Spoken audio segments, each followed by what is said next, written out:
स्वागत है आपका हमारे चैनल लाडली शेरों की में। उम्मीद है आपको हमारा ये वीडियो पसंद आएगा। आज के इस वीडियो में मैं बताने जा रही हूँ कि सीता जी को किसके शाप के कारण श्री राम का वियोग सहना पड़ा। प्राचीन काल में मिथिला में सिरध्वज जनक नाम से प्रसिद्ध धर्मात्मा राजा राज करते थे। एक बार राजा जनक यज्ञ के लिए पृथ्वी जोत रहे थे। उस समय चौड़े मुंह वाली सीता अर्थात हल के धंसने से बनी गहरी रेखा से एक कन्या का प्रादुर्भाव हुआ, जो साक्षात लक्ष्मी के समान रूपवती थी। सीता से ही प्रकट होने के कारण कन्या का नाम सीता रख दिया गया। राजा जनक की पुत्री होने के कारण वह जानकी कहलाने लगी। दिनों दिन सीता जी के शरीर, रूप, लावण्य और गुणों की वृद्धि शुक्ल पक्ष के चंद्रमा की भांति होने लगी। एक दिन सीता जी सखियों के साथ बगीचे में खेल रही थी। वहां उन्हें एक पेड़ पर बड़े सुंदर दो तोते बैठे दिखाई दिए।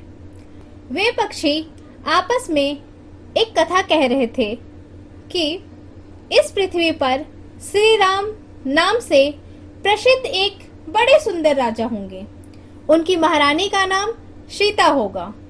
श्री राम समस्त राजाओं को अपने अधीन करके सीता के साथ 11,000 वर्षों तक राज करेंगे। धन्य है सीता और धन्य है श्री राम। तोते के मुंह से ऐसी बातें सुनकर सीता ने सोचा, ये दोनों पक्षी मेरे ही जीवन की कथा कह रहे हैं। इन्हें पकड़कर इनसे सभी बातें पूछूं। सीता जी ने अपनी सखियों से उन दोनों तोतों को पकड़कर लाने को कहा। सखियां जब तोते को पकड़ लाई तो सीता जी ने बड़े प्यार से उन्हें हाथ में लेकर पूछा, तुम दोनों बड़े सुंदर हो। मैं यह जानना चाहती हूँ कि तुम कौन हो और कहां से आए हो। राम और सीता कौन है, इसकी जानकारी तुम्हें कैसे हुई। सीता जी के पूछने पर उन पक्षियों ने कहा, हम लोग वाल्मीकि नाम के एक बड़े महर्षि के आश्रम में रहते हैं। उन्होंने रामायण नाम का एक बड़ा मधुर काव्य बनाया है। महर्षि अपने शिष्यों को प्रतिदिन रामायण पढ़ाते हैं।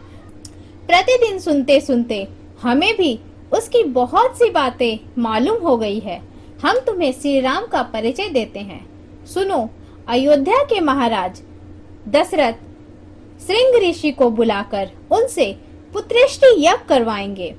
उस यज्ञ के प्रभाव से भगवान विष्णु उनके यहाँ 4 शरीर धारण करके प्रकट होंगे। वे चारों भाई क्रमशः श्री राम, भरत, लक्ष्मण और शत्रुघ्न के नाम से प्रसिद्ध होंगे।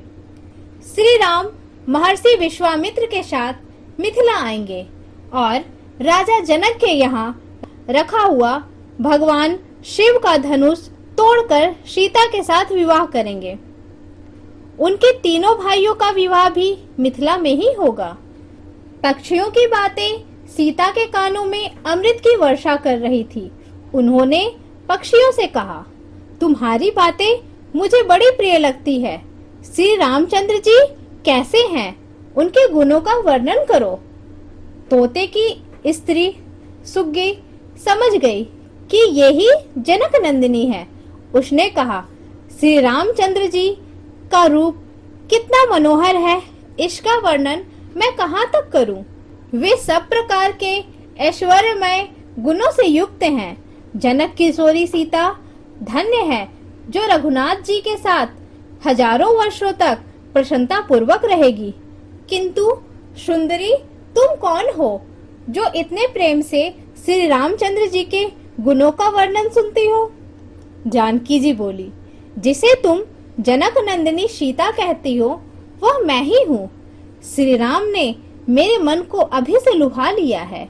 वे यहाँ आकर जब मुझे ग्रहण करेंगे तभी मैं तुम दोनों को छोड़ूंगी।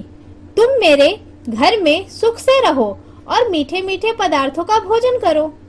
सीता जी की बात सुनकर सुग्गी अनिष्ट की आशंका से कांप उठी और उनसे विनती करती हुई बोली, हम वन के पक्षी हैं, पेड़ों पर रहते हैं और स्वच्छंद रूप से विचरण करते हैं। तुम्हारे घर में हमें सुख नहीं मिलेगा।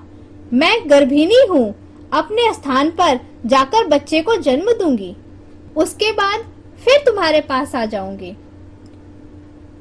तोते ने भी यही कहकर सीता जी से सुग्गी को छोड़ देने की प्रार्थना की, किंतु सीता जी सुग्गी को छोड़ने के लिए तैयार नहीं हुई।